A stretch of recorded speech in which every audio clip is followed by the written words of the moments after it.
Open Mic is a podcast brought to you by Bethel Express of America.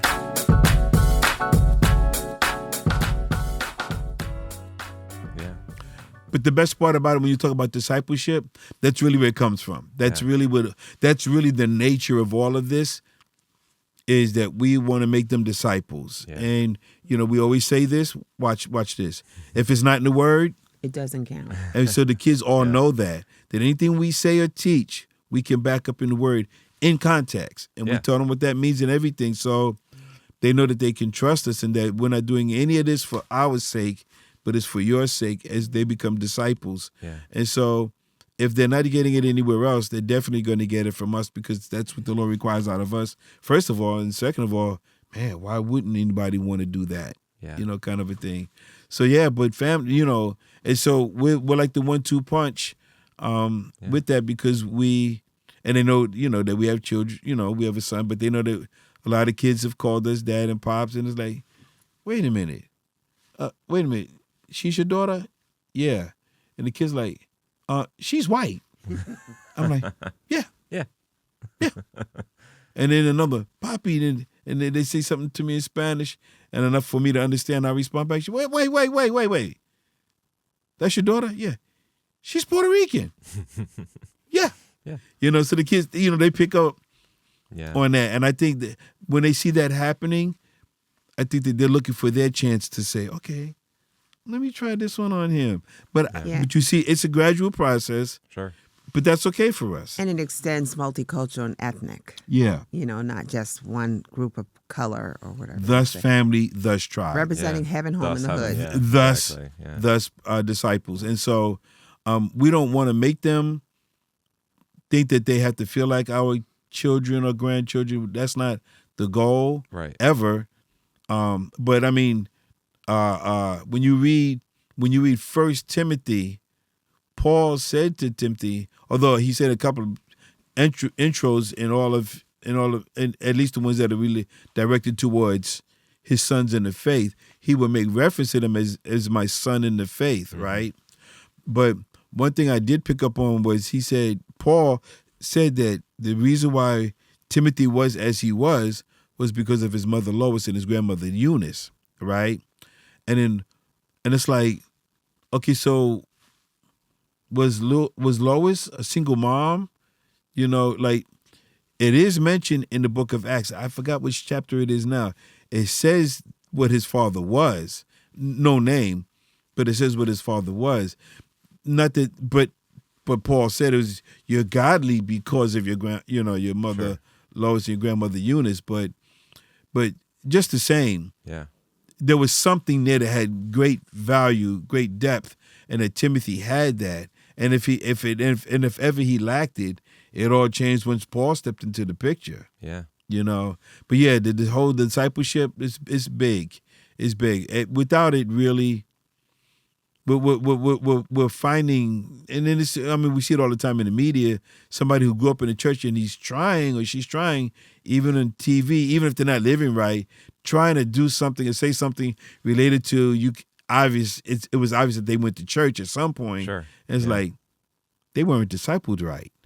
Yeah. Now that doesn't mean that just because you say something that's off that you were taught that, because there are things that, you could teach the kids. If they don't get it, they don't get it, but they think that they got it, and now they're talking. I'm like, they talking crazy. They didn't learn that from us, and I know what we taught, but for the most part, you can tell. Yeah. And so we don't want to be a part of that. We want strong disciples. I got probably one more question for you guys. And this is the part that no one wants to talk about, especially when you're like loving on people and discipling. Like there's the one side of like showing love, having them feel safe, but how do you bring correction to like anyone in Bethel, like kids? Like what's that look like? If they're doing something out of order, like how does that look? Because like we love the love part is great, loving on people, and I think you guys do it so well. Yeah. I think sometimes as like charismatic Christians, we don't want to like talk about the like bringing correction or bringing someone back to like the middle or whatever that looks like. So yes, and then I'll let Julie say this her part. there's a term that I learned from Ron Sykes, who I've often said he was my son before I had a son. In fact, he's on our board of directors of our ministry, and we were just with him yesterday at a board meeting. And he uses a term that he says, Mike, the reason why I said that to that person in my church is because I have enough relationship equity that I can get away with that. I like that. In other words, all the things that we've done and been through and I've done for you, do you think I would do something to hurt you? The trust is built. Yeah. And so although I did not know that as a term, and that might be his term, and I wouldn't be surprised if it's his term, that's really what it is. It's like, come on, you got to stop doing this. Sure. Kind of a thing. The other side of it is, all depends on the situation. Mm-hmm. I would take a whimsical approach to things, or I would take a very direct one and help them understand. I'll give you an example. If a young person doesn't know how to do simple things like wash dishes, right? I would say to them, if you don't wash the dishes the next time you come to my house, I'm going to bite your leg, right? Sure. They get it. Yeah. I don't have any more difficulty. The dishes are always washed. Or clean up their mess. Yeah. But then there are times when it's like, you are my son, and like all my sons, we don't talk like that. None of our sons talk like that, and you're one of my sons. Yeah. So I just want you to understand, you're my son. We don't talk like that. We don't think like that. We don't do things like that, and that settles it. And I know that we have to be careful. And the biggest thing about that is like, and it is a fact, no one in Bethel Express has ever heard me raise my voice, ever. Ever. And I'm talking about since BE has been around for 38 years. We've been pastoring BE for 26 years. Yeah. But no one ever has heard me raise my voice. And the main reason for that is, and I've had some good reasons to raise my voice. Sure. I've had some good reasons to go upside their head and say, "Go get your mother," because I'm going to slap her too. But yeah. But the reason for that is because we know that they're getting that at home, and yeah. They do it at their house, but this is God's house. We don't do that. We don't do in this house what's done at that house, sure. your house. Yeah. And so, and the leaders are the same way. And so, with correction, we do the correcting. We don't find ourselves having to do it more than once. Sure. Because the equity is built. Yeah, definitely. It's very important. I would venture to say you need to deposit a lot before you can withdraw out of that. Yes, very much so. They need more. There needs to be a lot of love and affirmation and groundwork to be done. And then, like you said, once you have that relationship, which I think that's how discipleship. Yeah. Where Jesus did it to most of his disciples, and Peter multiple occasions. I was about to say, and he said, "I'll build my church on the rock in which you stand," right? So like, it's not that he never did. It's like, I love you, Peter. This is why I'm coming hard at you. Right now, like, you need to get this. Because I can see the other disciples saying, "So he's gonna build his rock on them? I ain't never done nothing like what Peter did." Yeah. What's up with that one? There had to be some kind of conversation like that. But yeah. But sometimes, and this is in coaching too, I think sometimes when the coach finds their best player, they'll push them even harder. Like they know like this, you're going to be great. And this is why. Yeah. And this is why, because I want you to avoid all these pitfalls that are coming your way. Exactly. And that's my approach. I tell them I'm like the coach. I stay hard on you. And the day I stop doing that, it will tell you that I stopped caring because you don't care. But I'm more demonstrative. Yeah. Mm-hmm. I just take a paddle and whoop them. No, I'm only kidding. I think they think I might. She's come close. She's come close. I've hold your peace. I've held sandals in your hand. I know. Well, my mom could have pitched. My mom could have pitched for the Mets. Yeah. Yep. Pitched it like a boomerang. It would come back. She was very accurate. But no, I try to actually go out around it in a very humorous way, and so it works on how it fits for the situation. Yeah. But there are times I'll just tell anybody's kid, look, I said I would try to build up their features. Like we were at an outreach Saturday, and this kept hearing the bounce house kept hearing the F word, and I'm like, and there were 2 adults that were there, part of the and this is an outreach. This outreach wasn't our Saturday. Kids. Sure. Well, I'll take anybody's kid. That's me. Okay. Yeah. Because I don't like that. Yeah. And I had to let them know that that's not acceptable. I said, did your mama talk like that? I said, because it's not acceptable, and those words are nasty. Yeah. I had to let them know that there's a difference, because in the community, things have become the norm. And I have to show or let them know that's not normal.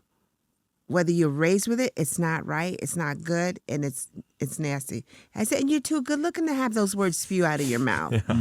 You know, and I just try to speak to his features to help him know that, hey, you're better than that. Yeah. That someone has to let them know that that's not a good thing. Yeah. You know, it's not normal. That is the coach thing. Yeah. No, that's good. So. It's funny because I think a lot of people resist wanting to be that because they think like, I don't want to, like you guys are saying that you don't like, you're not yelling or doing any of those like kind of things, but like people are afraid to bring any sort of correction at all. Yeah. And I remember I'm not going to say the person's name, but there was a friend in high school that was close to my sister. And his parents were atheists. He didn't believe in God or anything, but he'd be over our house all the time. My parents' house, kind of similar to you guys, is just open. You know, people were always there. And my parents were always loving on them. They never forced anything, but they would always be like, hey, we believe in God. Just respect that. And there's a mutual respect. Right, but we had a lot right. of people over. And I remember this one kid, he was older than me, but we were kids then for the sake of the story. And he told my parents, he's like, I wish my parents cared where I was. I wish they would like tell me things like almost like I wish I had parents that would correct me. Yeah. And I thought that was like what? Yeah. That was wild for me to hear that. Yeah. Because I had parents that would always be like, "Where are you?" They got me a cell phone so they could check in with me and that kind of stuff. We did that. But you're probably thinking, man, I wish I had his freedom. Right? Yeah, it's like, exactly. man, my parents stay on me all the time. Why can't I go and do what he does? Grass is but greener. but he showed you what was needed and what was important, and that you had everything that he lacked. Right. So. He equated it to part of the love.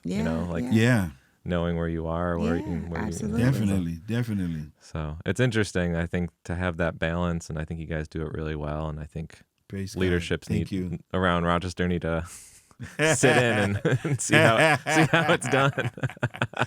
No, there's a lot of great pastors. I'm not saying any shade. I'm just saying you guys do. Yeah, and we I appreciate think you saying that. our calling in life is just so different. Yeah. It's not that we can compare it, and True. not that it's better. That's just where God has called us to do, and That's and we true. do it the best as He's told us to do. Yeah. And That's true. You guys, I mean, you're working with a lot of, I'm just assuming a lot of kids that don't have Christian homes, and then a lot of Definitely pastors not. are working with Definitely churches that not. are, a lot of them are adults already believers. And, so. adults and everything, and sometimes the homes they didn't even have beds. Yeah. Or they're roach ridden, or stuff is not working, and and we've had great leaders. I just want to mention the Reeds. They would go and they would look at something and help fix it for these homes. And the sad thing about it is, like 2 weeks later, it's back in the same condition. But it's not like they didn't try to do something about it, or to show them, hey, this is how it should be. At the very least, it's that they're showing the love. They that are. they have for it. They are, and they excel in that gifting. So with our leaders, we try to say, where do they excel? And most of the time, it just comes out of them. They just want to do this, or serve that kind of way. Yeah. So, and we've always, it's not about us too. We've had great leaders that have partnered with us, that have stayed with us for years, and unless God called them to do something else, and we celebrate with them, promotions, wherever.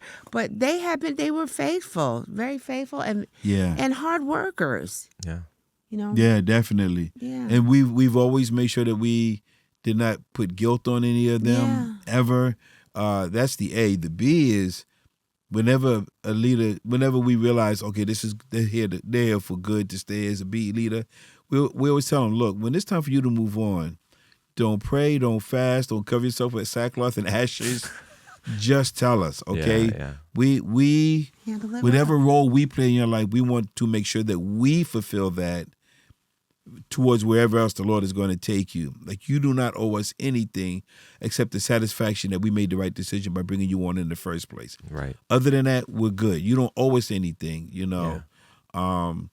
And there is not a leader, I'm sure of this, there's not a leader that has ever worked under our charge that has ever felt like, you know, I left, but like it wasn't good the way they treat us when we moved on. It's like, no.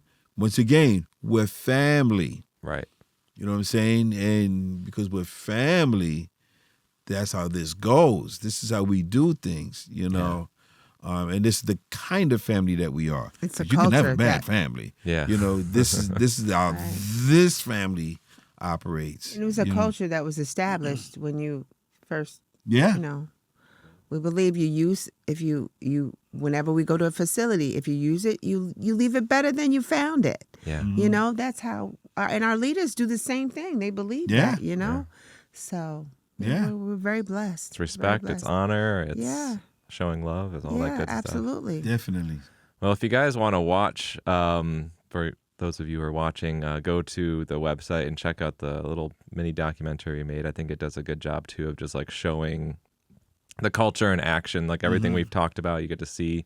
I'm sure some of the kids might not be there, so maybe they graduated, but it shows, you know, Right. And, that's a couple years ago, but it shows like a good representation of you guys and your right. And family. If you ever see us in the commercial for Stellar Roofing, And that too. all right, that is not our home. Not a sponsor. They're not a sponsor, but we Yeah. we had a great time doing it, and Yeah. but we get questions. You know, people think that's where he lives. No, that's not where we live. If we could bring it to the hood, that would be really good. It's a really but nice not house. ours. Yeah, because you know, for the last 3 years, this has been the case that where we live in the poorest zip code in Rochester and the second poorest zip code in all of New York. Yeah. You know, and I'm getting in front of people saying that, and then they're like, "Wait, yo, that's the cat I saw in the Stella commercial." You know, and it's like, no, that was not the hood where they were. It No, was no, the no. Mrs. You know. Cat. They're You like, know, so that's the poorest. I know, right? Really? I need Yeah. to move there. Yeah, No, so you guys are legit.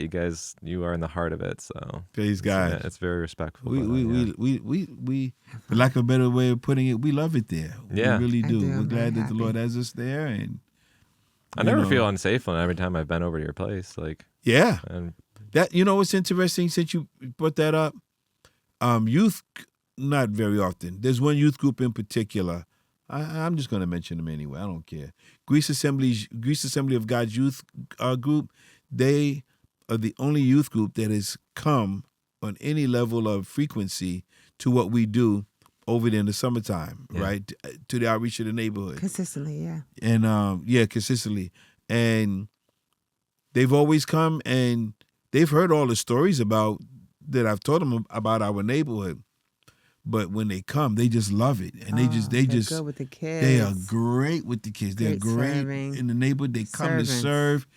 They just do it all. Yeah. And, you know, they have a really good pastor there too. yeah. Good yes. family. We know Very him when much he so. was almost a teenager. I Yeah. know he was. Yeah. He was a young adult like we were. Yeah.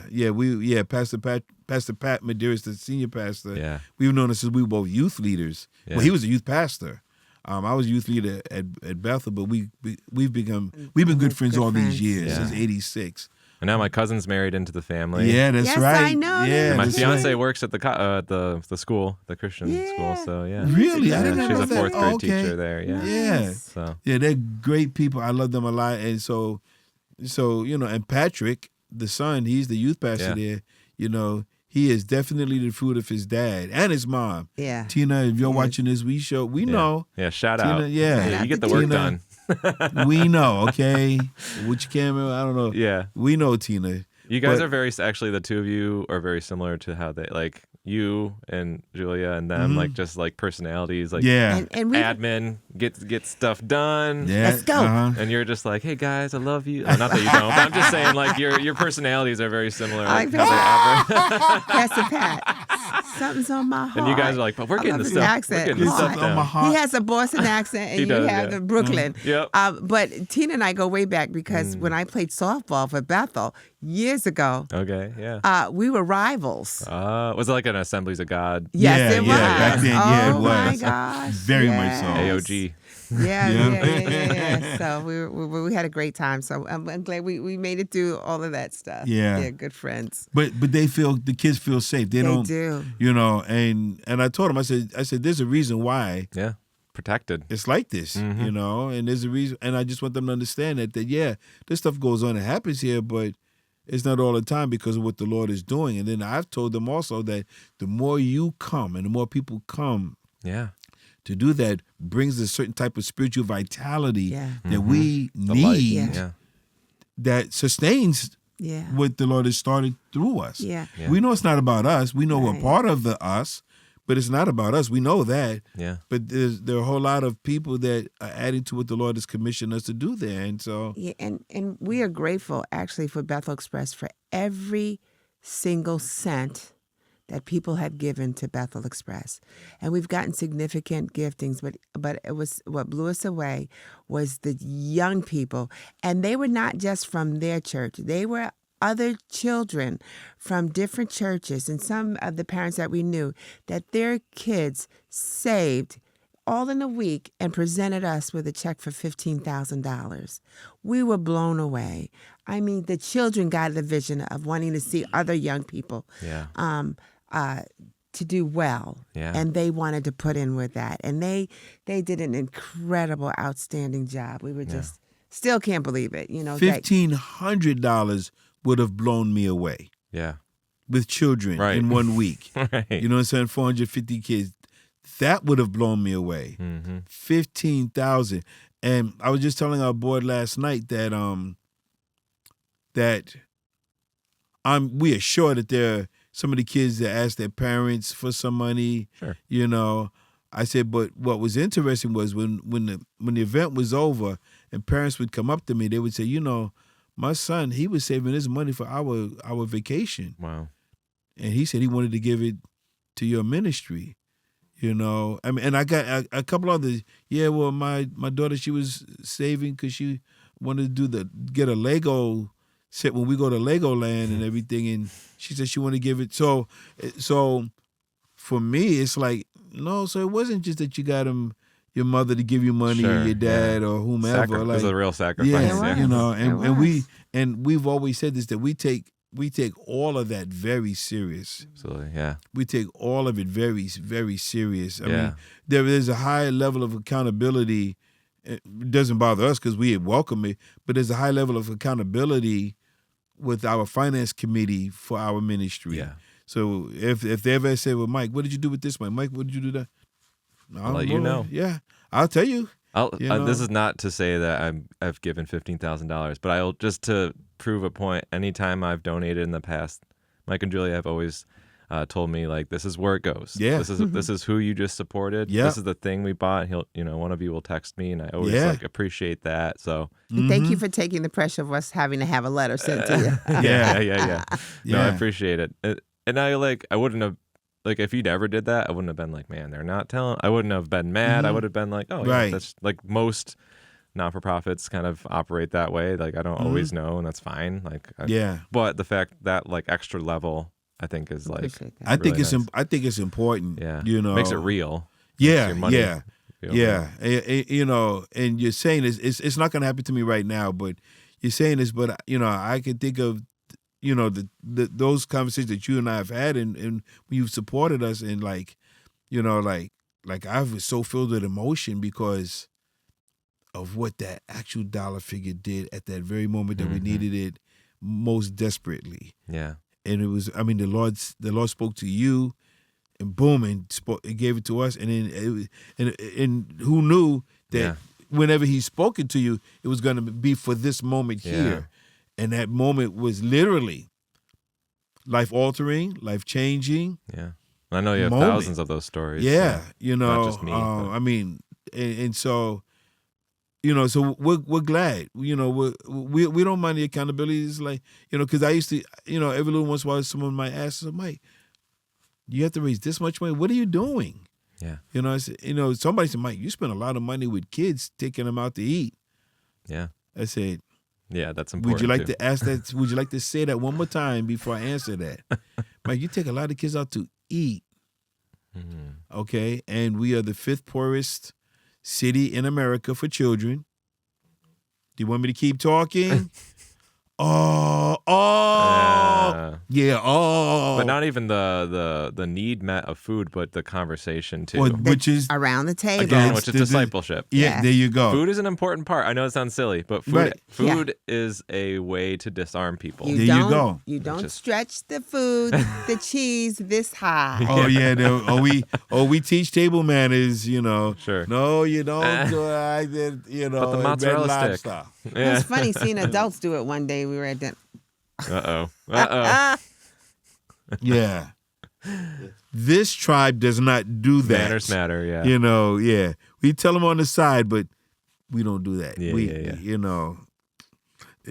Oh my goodness. Well, to wrap things up, just letting everyone know, if you want to go to www.bethelexpress.org, to donate to the ministry, Bethel Express, your money actually does do something. Yeah. It doesn't just get put into a fund and only 1% goes back to the people. It's not one of those. Sure.